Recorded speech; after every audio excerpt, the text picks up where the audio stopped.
오늘 하나님이 우리에게 주시는 말씀은 신약성경 마가복음 5장 35절에서 43절까지 말씀입니다.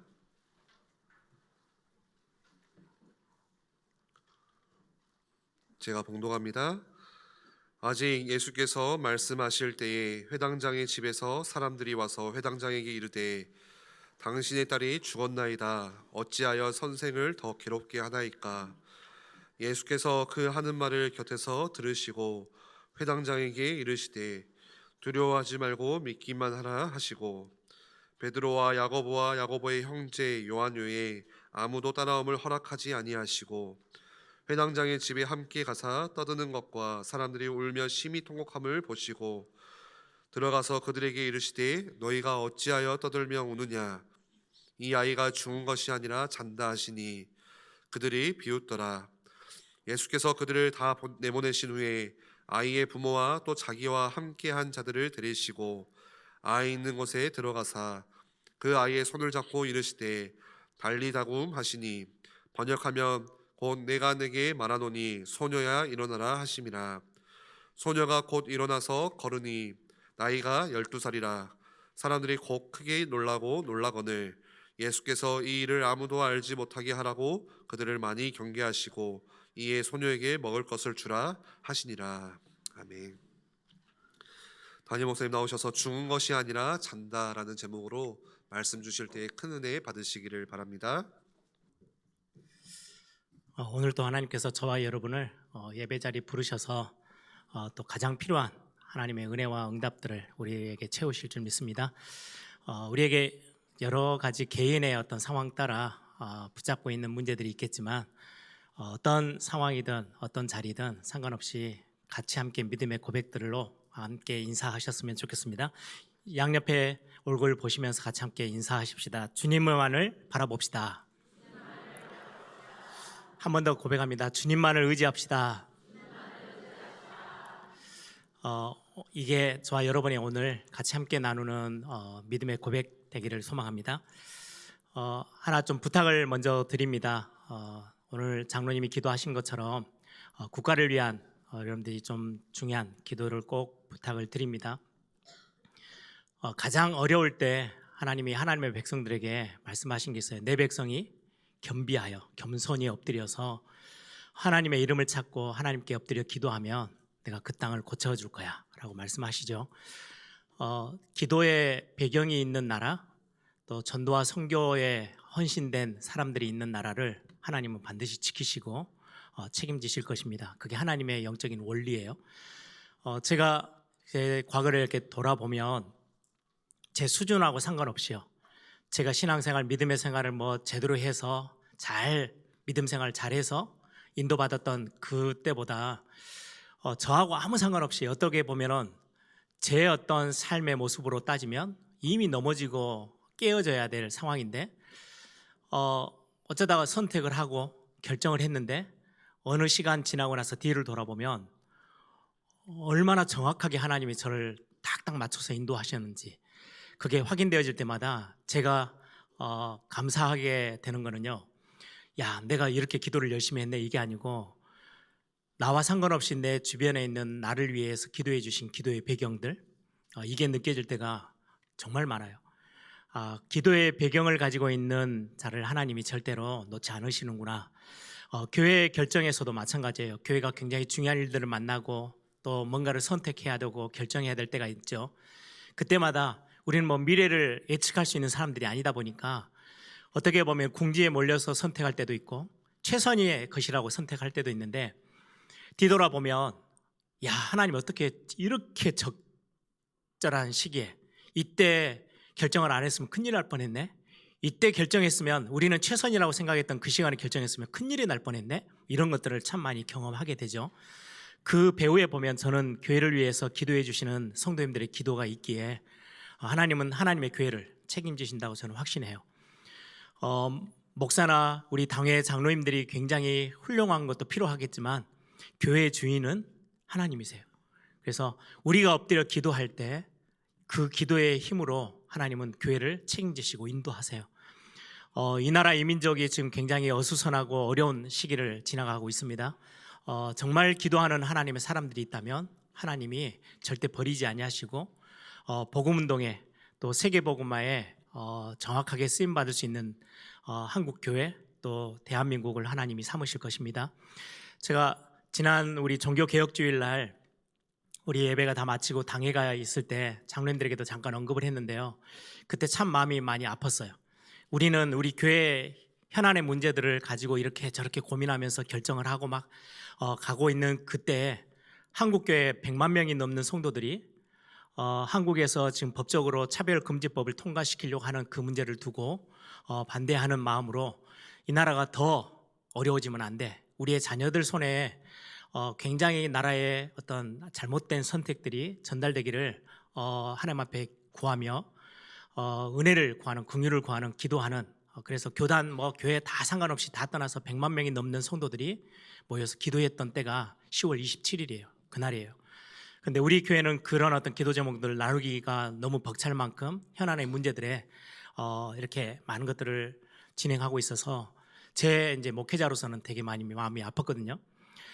우리 대한민국과 또 앞으로 이 나라에서 커 나갈 우리의 후대들을 바라보면서 이번 한 주는 여러분들이 진짜 교회를 위해서 또 이 나라를 위해서 위정자들을 위해서 기도해 주시는 시간이 꼭 되기를 바랍니다.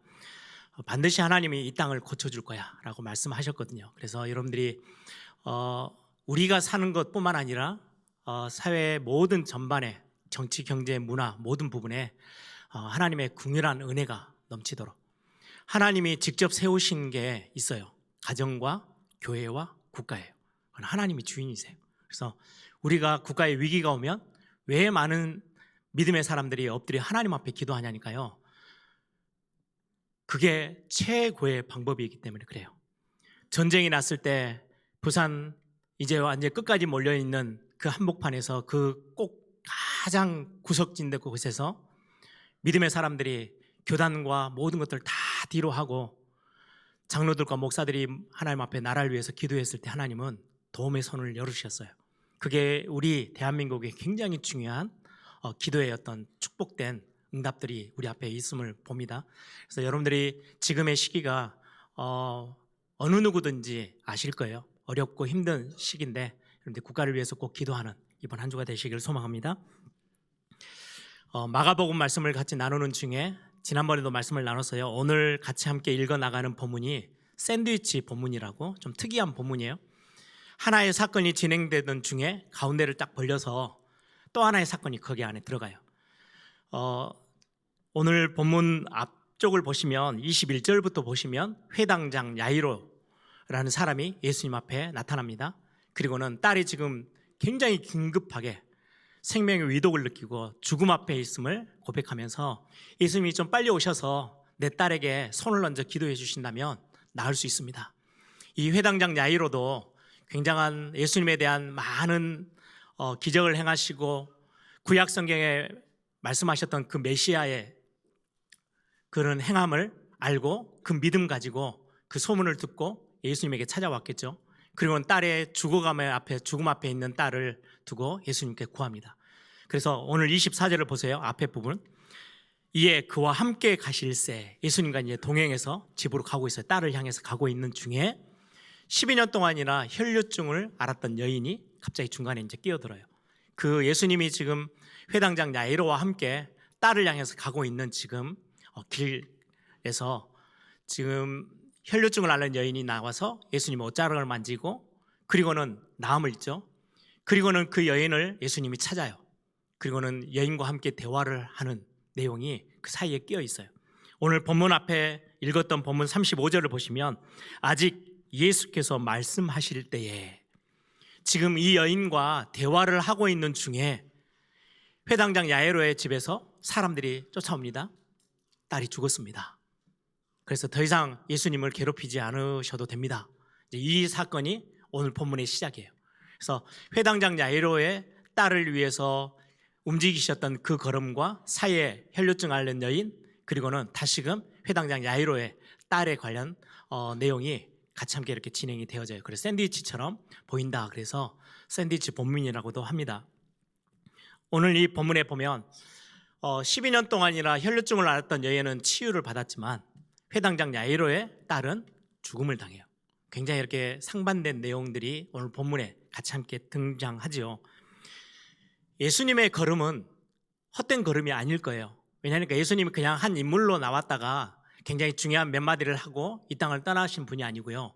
이 땅을 창조하신 창조주 하나님, 하나님의 아들 되신 그리스도가 인간의 몸을 입고 굉장히 중요한 사역을 위해서, 구원 사역을 위해서 이 땅에 오셨어요. 그리스도로 오셨어요. 그리고는 3년 딱 하면은 정확하게 기간을 보면 한 3년 6개월 정도 되어지는 시간, 공생의 시간을 사역을 하시고 십자가에 죽으시고 부활하셔서 다시금 보좌 우편에 가시죠. 그러면 그 3년 가까이의 공생의 시간은 모든 발걸음 하나하나가 헛되지 않을 거예요. 그래서 복음서의 마태, 마가, 누가, 요한은 예수님의 생애들을 아주 구체적인 것들을 적으면서 예수님의 걸음, 예수님이 어떻게 이동하시는지 그런 모든 것까지도 의미 있게 다루며 기록하고 있어요. 근데 오늘 예수님이 지금 회당장 야이로의 딸을 위해서 가는 중에 지금 회당장 야이로의 딸은 곧 죽음을 앞에 두고 있어. 굉장히 급해요. 어느 정도 급하냐? 그 여인하고 대화하고 혈류증 앓는 여인하고 대화하는 게 시간이 얼마 정도 걸렸는지 모르겠지만 딸이 죽어버렸어요. 그 정도로 시급한 상황인 거를 예수님이 인지를 못했냐? 그러지 않으셨을 거예요. 그럼에도 불구하고 예수님은 걸음을 멈추시고 혈류증 앓는 여인과 대화하고 그 믿음에 대해서 확고하게 정리해 주시고는 지금 다시금 회당장 야이로의 딸을 향해서 가고 있는 그 걸음이에요. 그러면 이 걸음에도 굉장히 의미가 있겠죠. 회당장 야이로가 볼 때는 굉장히 안타깝고 그 모습이 예수님이 빨리 좀 움직였으면 좋겠는데 그런 마음이 왜 없었겠어요? 그래서 오늘 그런 어떤 부분들을 보고 첫 번째 부분들을 좀 말씀을 나눠보려고 합니다. 회당장 야이로, 이 사람의 믿음은 굉장히 고귀한 믿음이에요. 예수님이 그리스도 되셔서 메시아 되셔서 정말 내가 지금 내 딸이 죽음 앞에 있는데 와서 안수만 하셔도 손을 얹어서 기도만 해 주셔도 내 딸이 나을 거야 라는 이 믿음 가지고 예수님을 찾아왔어요. 그리고 그 예수님이 그 믿음을 보시고 지금 딸을 향해서 걸음을 옮기셨어요. 그러다가 가는 중에 혈류증 앓는 여인이 12년 동안이나 고생했던 그 여인이 치유함을 받는 장면을 직접 봐요. 경험해요. 그러면 믿음이 더 커지겠죠. 그래, 이 예수님이면 내 딸을 무조건 고치고 치유되어져 나을 수 있어. 근데 그 믿음 가지고 있는 중인데 갑자기 사람들이 집에서 찾아와요. 딸이 죽었대요. 막 믿음이 어느 정도 부풀어서 굉장한 큰 믿음으로 성장할 수 있는 그 상황에 갑자기 절망이 찾아왔어요. 지금 회당장 야이로가 경험하는 딱 그 시점이에요. 여러분, 이 회당장 야이로가 경험하는 어떤 그 마음의 변화가 어느 정도 될까 좀 생각을 하다가 정확한 비유는 아니겠지만 여러분, 중환자실에 누워있는 내 자녀가 예수님이 내 자녀를 치유하고 의사들이 이거 고치면 좋겠어 라고 하는 마음하고요, 이제는 끝이 났어요. 장례식장에 누워있는 내 자녀, 이건 두 마음은요 완전 다를 거예요. 중환자실에 너무 급하다고 하지만은 신락 같은 희망을 갖고 있잖아요. 그래, 나을 수도 있어, 살 수도 있어. 그런데 죽어버렸대요. 장례식장에 누워있어요. 그러면 그 절망감과 소망이 없어져 버린 그 상황에 회당장 야이로의 마음 어떠하겠어요? 지금 이 마음이 오늘 본문 지나가는 동안에 회당장 야이로가 경험하는 되는 모습이에요. 그런데 더 중요한 거는요, 예수님과 함께 동행해서 가고 있는 중에 이 어마어마한 절망과 소망을 잃어버린 상황들을 경험하게 돼요. 우리의 신앙생활 어떠해요? 우리가 예배하면서 믿음이 생길 때 있어요. 그래, 맞아, 하나님이 하실 수 있어, 하나님이 하실 거야, 그렇게 해서 막 나아갈 때도 있어요. 근데 어느 순간에는요, 우리 앞에 현실이 응답이 더뎌요. 이 응답은 좀 하나님이 좀 빨리 주셨으면 좋겠는데 급한데 왜 하나님이 응답을 안 하시지? 그러다 시간이 지나서 갑자기 모든 소망이 다 끊어져요. 절망 상태가 되어져요. 지금 회당장 야이로의 지금 상황이에요. 믿음이 예수님과 함께 갈 때는요 굉장히 들떴겠죠. 정말 예수님이 내 딸을 만나면 치유하실 수 있어. 그 혈류증 앓는 여인이 고침받는 것들을 보면서요 더 많은 소망을 품게 됐을 거예요. 그런데 어느 한순간에 응답이 너무 더뎌요. 이 회당장 야이로는 얼마나 답답했을까요? 한쪽으로는 믿음이 막 부풀어 오르고 한쪽으로는 뭐 답답한 거죠. 아니 좀 걸음을 멈추지 마시고 저 혈류증 앓는 여인은 당장 죽는 건 아닌데 내 딸은 지금 당장에 급한데 예수님이 좀 빨리 걸음을 옮기셨으면 좋겠는데 왜 예수님이 빠르게 안 움직이시지? 왜 여기서 시간을 지체하시지? 그러다가 응답이 없어져 버렸어요. 응답이 올 수 없는 상황이 생겼어요. 우리의 신앙생활, 우리가 신앙생활 한다고 예수님과 동행하는 삶처럼 이 야이로가 예수님과 같이 함께 걸음을 걸어가는 것처럼 우리가 신앙생활하는 중에 어떨 때는 응답도 받아요. 믿음도 커져요. 근데 어느 한편에는요, 응답이 더디고 방해거리들이 생기고 문제가 생각지도 못했던 문제들이 불거져서 우리의 어떤 믿음이 흔들리고 소망이 없어지고 절망 가운데 설 때도 있어요.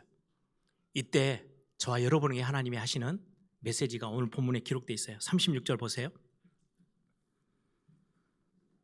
예수께서 그 하는 말을 곁에서 들으시고 회당장에게 이르시되 두려워하지 말고 믿기만 해라. 저와 여러분에게 오늘 말씀하시는 거예요. 우리는 어떨 때는 믿음이 굉장히 커졌을 때도 있어요. 그런데요, 믿음이 다 사라져버리고 흔들리고 상황 때문에 현실 때문에 응답이 너무 안 와서 왜 하나님이 내게 응답 안 하시지? 그런 어떤 현실에 딱 맞닥뜨려졌다가 결국은 우리의 손으로 해결할 수 없는 상황에 딱 처했을 때 우리는 낙심하게 되고 절망의 자리에 앉게 돼요. 그때 하나님의 사람들에게 오늘 주신 말씀이에요. 두려워하지 말고 믿기만 해. 응답이 더디고 우리의 믿음이 흔들릴 때 성경은 우리에게 뭐라고 말씀하느냐? 두려워하지 마. 너의 삶은 내 손에 있거든. 예수님의 그 걸음이 어쩌다 보니까 방해거리를 만나서 걸음이 멈춰진 게 아니고요. 회당장 야이로의 딸의 앞뒤의 모든 상황들을 알고 계신 하나님이세요. 그분이 뭔가 이유 있는 걸음을 멈추셨고 이유 있는 사역들을 행하시면서 시간이 지체되어져요. 저와 여러분의 삶의 현장에서 믿음의 하나님의 자녀들 앞에 펼쳐지는 모든 것은 하나님이 모르시느냐? 아니에요. 아셔요. 그러면서 여러분들이 흔들릴 때 성경은 뭐라고 말씀하느냐? 두려워 말고 믿기만 해. 기다려. 내가 너의 인생에 절대로 너를 실망시키거나 너를 포기하는 법은 없어. 아브라함을 하나님이 다루실 때 그렇게 하셨어요.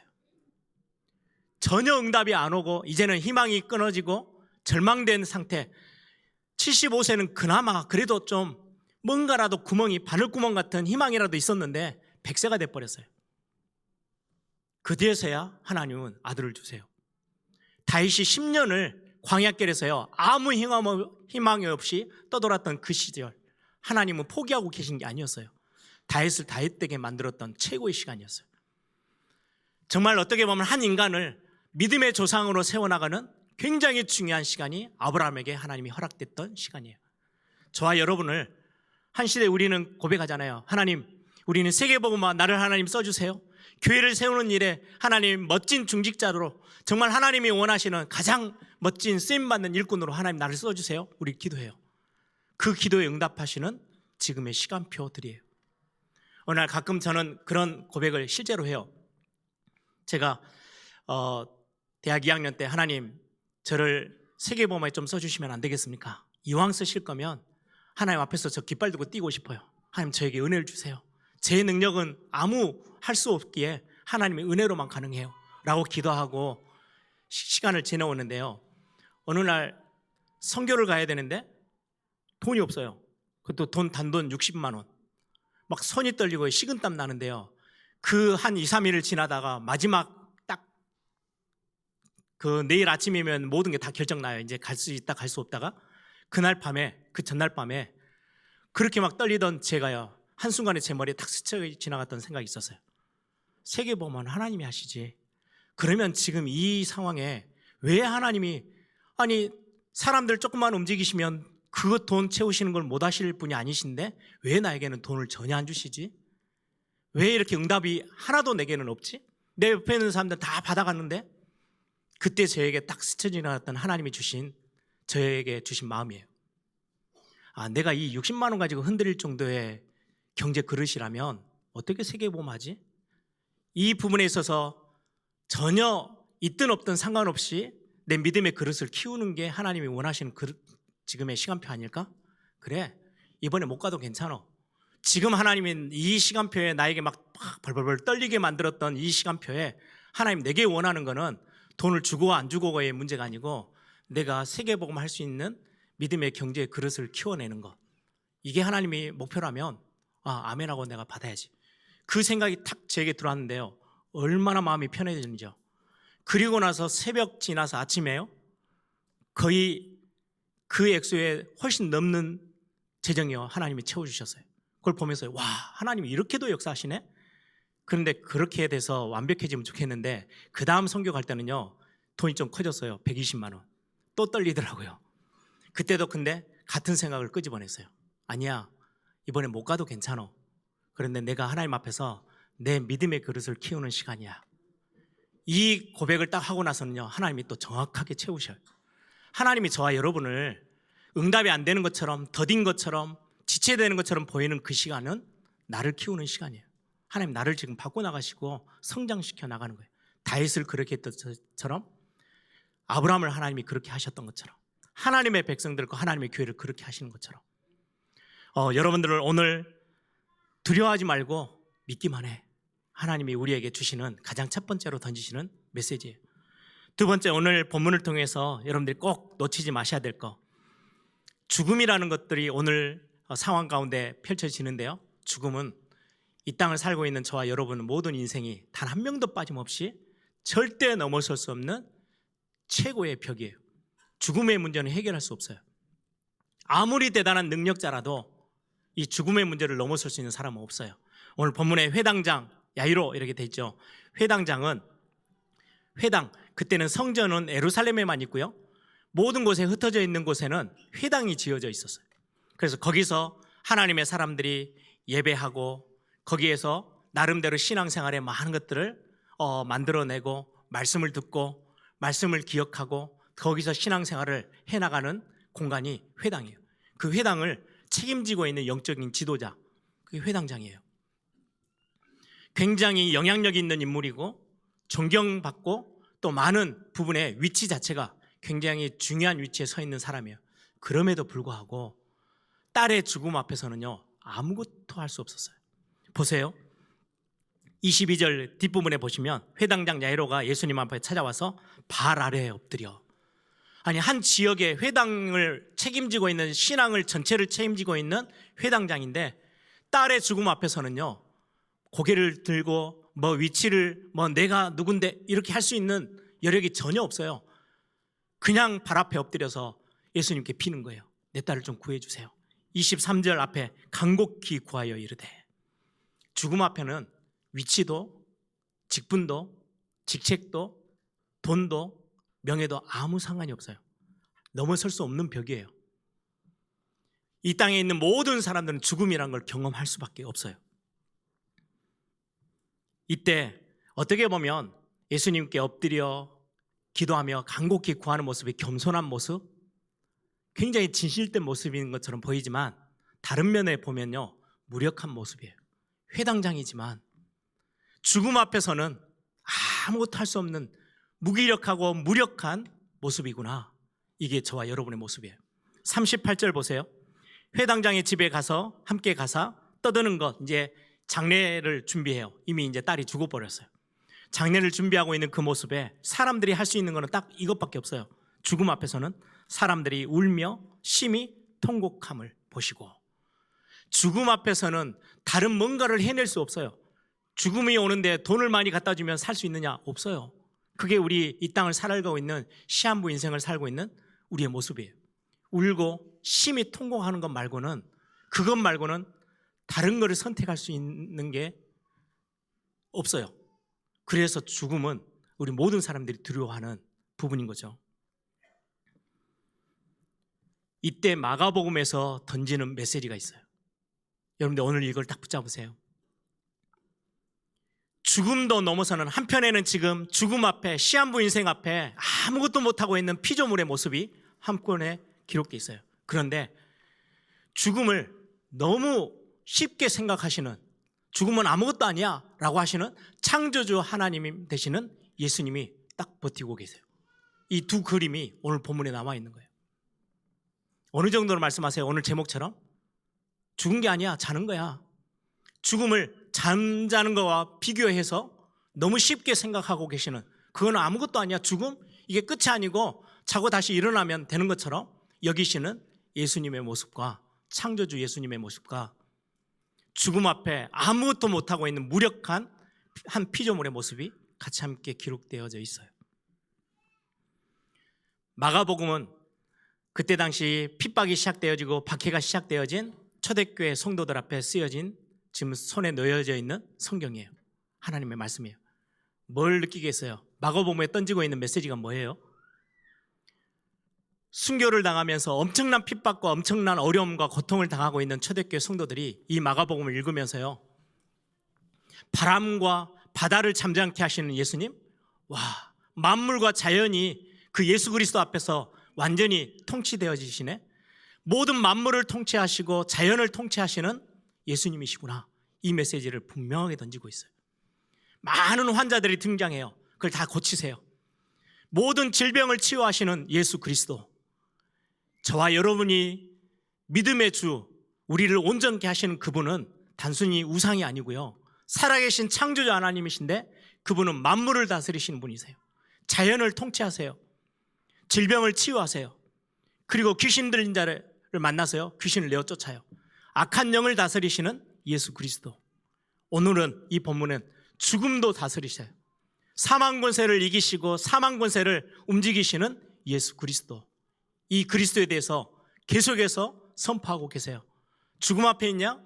이 죽음 위에 계시는 분이 창조주 되신 하나님의 아들 예수 그리스도야. 질병 가운데 있어? 우리에게 오늘 또 메시지를 던지는 거예요. 그 주님을 바라봐. 두려워하지 말고 믿기만 해. 뭐 앞에서요? 죽음 앞에서, 질병 앞에서, 우리의 모든 현실과 상황 앞에서 만물도 자연도 통치하시는 하나님, 악한 영까지 다스리시는 이 하나님의 어마어마한 권세 앞에 그분을 바라보기만 하면 되는 거야 라고 오늘 우리에게 메시지를 주고 계세요. 성경에서 말하는 복음은 그냥 좋은 소식으로 끝나는 게 아니에요. 이 모든 만물을 움직이시고 다스리시는 그 주님이 우리의 그리스도 되시고 우리의 인생의 주인 되심을 선포하고 계셔요. 그걸 보고 복음이라고 해요. 복음의 근본이에요.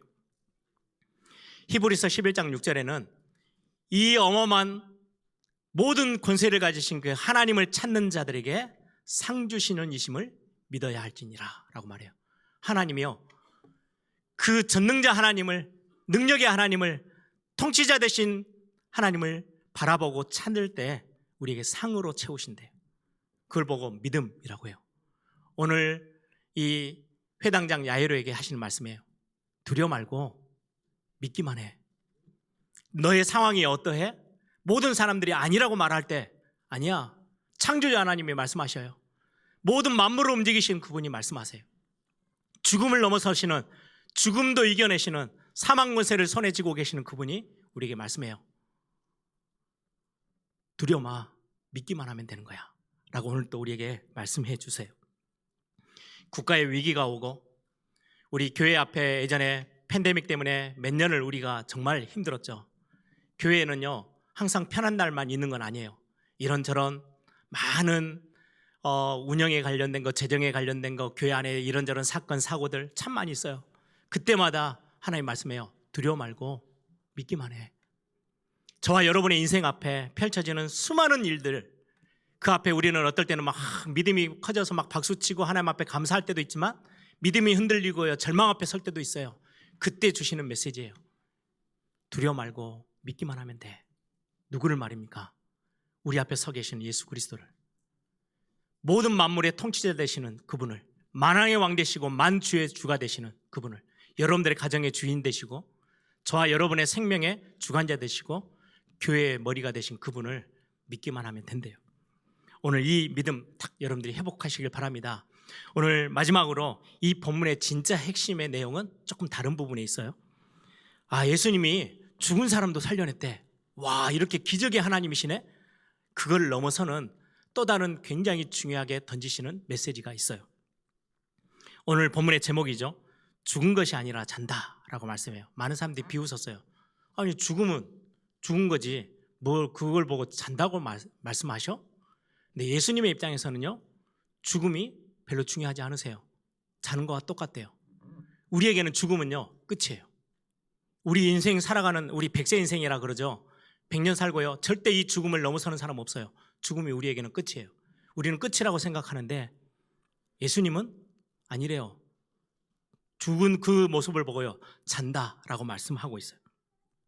죽음에 대한 우리 교회와 신자들이 가지고 있어야 될 올바른 이해, 여기에 대한 메시지를 주고 계시는 거고요. 또 하나는 시한부 인생을 살고 있는 저와 여러분 앞에 이 땅에서 믿음의 생활, 믿음의 삶, 믿음의 고백들이 얼마나 중요한지를 지금 다루고 계시는 메시지예요. 오늘 보니까 죽어있는 그 야이로의 딸을 향해서 손을 잡고 달리다 굼 이렇게 하시죠. 이 말은 아람어인데요. 아이야, 작은 소녀야, 이런 이야기예요. 일어나라 라고 하는 거예요. 달리다 굼은 일어나라 라고 하는 거예요. 이 말은요, 굉장히 대단한 뭔가를 하시는 게 아니에요. 여러분 영화에서나 뭐 드라마 보면 무당들은 한 번씩 나와가지고 푸닥거리 하면 얼마나 시끄럽게 떠들어요. 병 하나 고치겠다고 뭐 하나 일을 하겠다고 얼마나 시끄럽게 북적북적하게 하는지요.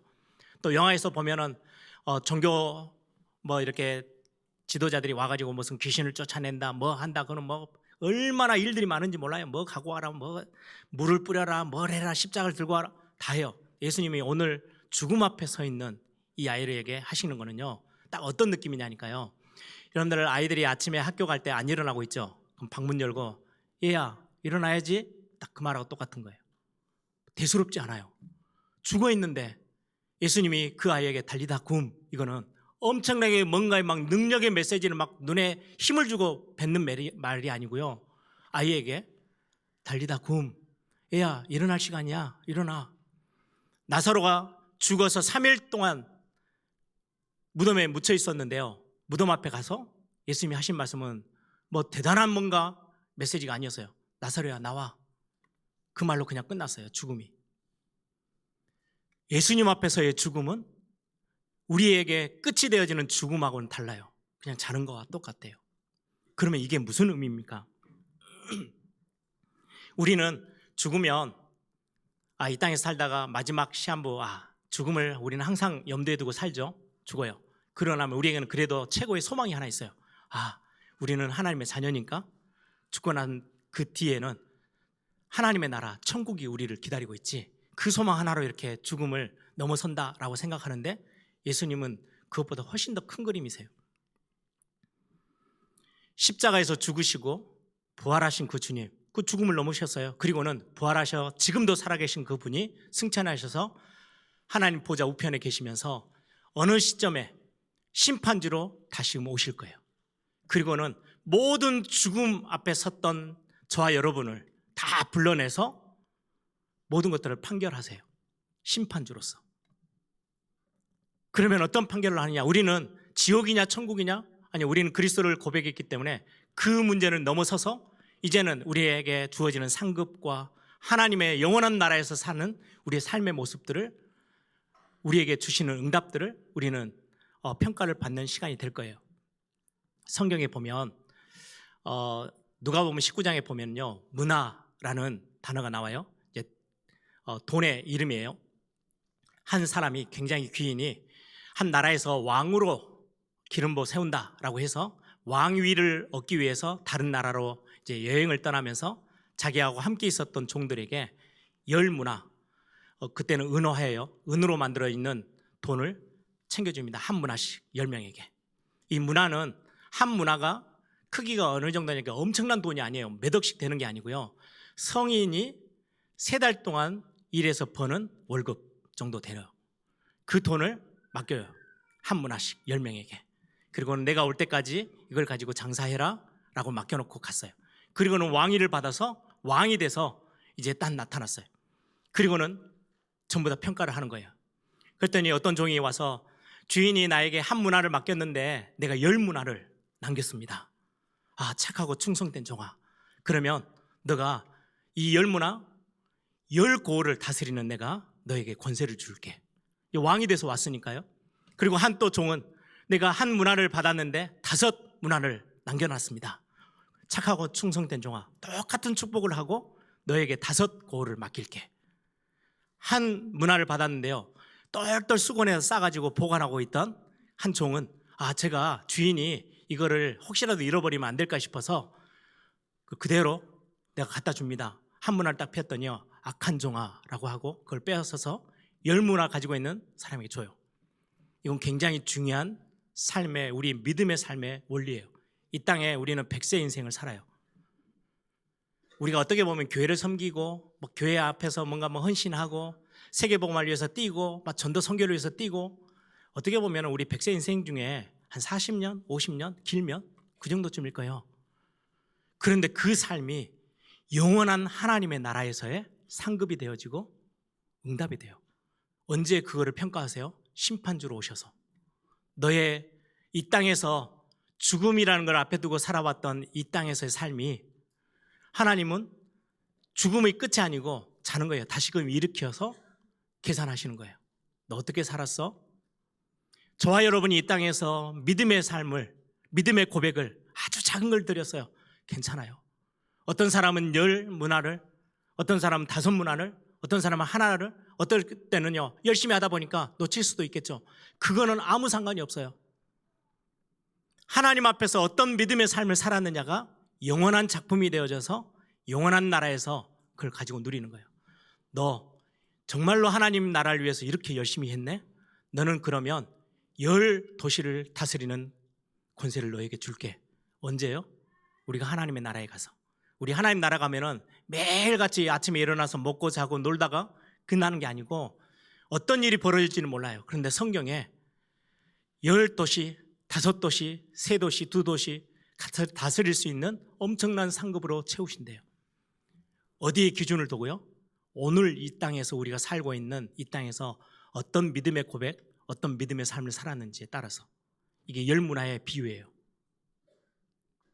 여러분, 죽음은 끝이 아니고 다음에 펼쳐질 영원한 나라에서의 어마어마한 응답과 연결되어져요. 그래서 이번 2024년 우리의 어떤 미션이 영원한 작품 남기는 거예요. 복음을 위해서, 전도와 선교와 후대와 교회를 위해서 우리가 작은 헌신 하나가, 작은 하나의 믿음의 고백 하나가, 정말 이 나라에 위기가 왔을 때 우리가 무릎 꿇어 기도했던 그 기도의 모습 하나가 영원한 나라에서의 엄청난 응답으로 연결되어져요. 어떤 사람은 마음을 정말 열심히 살았어요. 그런데 심판주 앞에 딱 섰더니 이거는 아무것도 없는데 너? 라고 하면 우리가 내세울 게 없어져요. 그 본문이 고린도전서 3장 10절에서 15절에 나와요. 우리는 하나님께 은혜를 받아서 지혜로운 건축가와 같은 사람이야. 우리가 집을 세우는데 세상 사람들이 세우는 거와 달라. 우리는 터가 달라. 세상 사람들은 모래 위에 세우는 거겠지만 우리는 그리스도라는 예수 그리스도의 터 위에 집을 건축하는 사람이야. 그런데 그 기초 위에 금이나 은이나 보석이나 나무나 풀이나 집으로 집을 지어요. 지푸라기로 집을 짓는데 그 사람이 했던 그 업적에 따라 드러난대요. 14절에 뭐라고 말하냐니까요. 어떤 사람이 만든 작품이 그대로 남으면 그는 상을 받을 것이고, 어떤 사람이 작품을 만들었는데 불이 이렇게 확 달라드는데요, 다 태워져 버리면 아무것도 남는 게 없는 거야. 여러분, 이 땅에서 사는 동안 열심히 나는 뭔가를 놓고 살았어요. 그게 다 태워질 것인지 하나님 앞에서, 아니면 영원한 작품으로 남을 것인지 성경은 말씀해요. 그래서 죽음이라는 거를, 야, 예수님이 죽은 자를 살리시고 기적을 이루셨대 라는 메시지에서 끝나는 게 아니고, 지금 공생의 기간이 거의 3분의 2 정도쯤 왔을 때 이 메시지를 주셔요. 많은 핍박 가운데, 박해 가운데 있는, 지금 마가복음을 접하고 있는 초대교회 성도들에게 하시는 말씀이에요. 너가 어렵지만 이 땅에서 네가 가지고 있는 믿음의 고백과 믿음의 삶이 영원한 나라와 연결되는 거야. 너무나도 중요한 거야 라고 말씀해 주고 계세요. 그래서 죽음은 우리가 두려워 떠는 단어가 아니고 자는 것과 똑같아서 어느 순간에 영원한 나라 앞에 심판주가 다시 오시면 깨울 거야. 야, 누구야? 일어나라. 누구야? 일어나. 그러면 일어나서 우리는 심판주 앞에 우리의 이 땅에서 살아왔던 믿음의 삶을 드러내 보이고 판단을 받게 될 거예요. 그 메시지를 오늘 우리에게 주셔요. 그래서 여러분들이 전도를 위해서 뭔가 마음을 담았다? 절대 없어지지 않을 영원한 작품으로 남을 거예요. 여러분들 교회를 위해서 헌신했던 거, 여러분들이 후대를 위해서 시간을 냈던 거, 아주 작은 일인데 여러분들이 아침 일찍 와서 그 추운 날 와서 아이들을 위해서 꿈틀거리며 교사로서 아이들을 위해서 챙기고 기도했던 그 모든 삶들, 여러분들 교회 안에서 직분자로 이것저것 섬겼던 그 모든 일들이요, 그냥 지나가는 게 아닐 거라고 성경은 말씀하고 있어요. 그리스도 위에 터 위에 세워진 것들은 영원한 작품으로 남아서 우리가 나중에 심판주가 우리 앞에 딱 서서 영원한 나라, 너는 10도시를, 너는 5도시를, 너에게는 이런 하나님의 나라에서 어마어마한 응답을 누리는 사람으로. 그래서 저는 살아가면서 누가 알아주든 못 알아주든 알아줄 때가 훨씬 더 기분 좋죠. 그럼에도 불구하고 제가 하는 고백이 하나 있어요. 아니야, 아무도 안 알아줘도 욕을 먹어도 하나님은 갚으셔. 하나님의 갚으심이 내게 있어. 저는 그게 얼마나 큰 위로인지 몰라요. 영원한 나라 앞에 여러분들이 이 땅에서 몇 년 안 되는 시간에 우리가 시간을 좀 내서 쪼개서 태워질 것 아니고 영원한 작품으로 헌신했던 그것들은 하나님이 기억하셔요. 그리고는 그거에 대한 정확한 하나님의 응답을 우리에게 베푸실 줄 믿습니다. 오늘 우리는 시한부 인생 가운데 살지만 하나님 앞에 가장 멋진 오늘이라는 하루, 이번 한 주 가장 멋진 하나님 앞에 믿음의 고백과 믿음의 삶을 드러내는 그런 축복된 우리 모든 애일교회 성도님들 되기를 소망합니다.